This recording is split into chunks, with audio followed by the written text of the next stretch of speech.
सिद्धार्थ भाऊ काय सांगाल, म्हणजे एकूणच पिंपरी चिंचवड शहरामध्ये प्रभाग क्रमांक 9ची जी तुम्ही निवडणुकीमध्ये उभ्या आहात, अतिशय प्रतिष्ठेची निवडणूक झालेली आहे राष्ट्रवादीसाठी. आज मोठ्या प्रमाणात तुम्ही शक्ती प्रदर्शन करत आहात, हजारो लोक तुमच्या सोबत आहेत, काय सांगाल एकूणच? पहिले सर्वप्रथम तर दादांचा मी आभार मानतो. त्यांनी माझ्यावर विश्वास ठेवला आणि आज मला ही संधी दिली.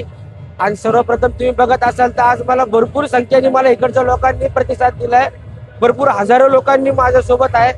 हे साहेब काही सांगण्याचा दोष नाही, तुम्हाला कळत आहे लोकांचा प्रतिसाद, त्यातच तुम्ही समजून जावा.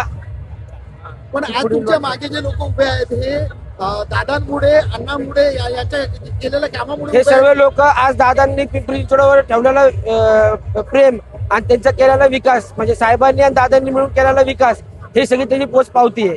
तुम्हाला विजयाचा विश्वास आहे का, जी गर्दी वगैरे आहे? निश्चित तुम्ही बघा ना, गर्दीने तुम्ही अनुभव घ्या तुमचा. सिद्धार्थ भाई आगे बढ़ो.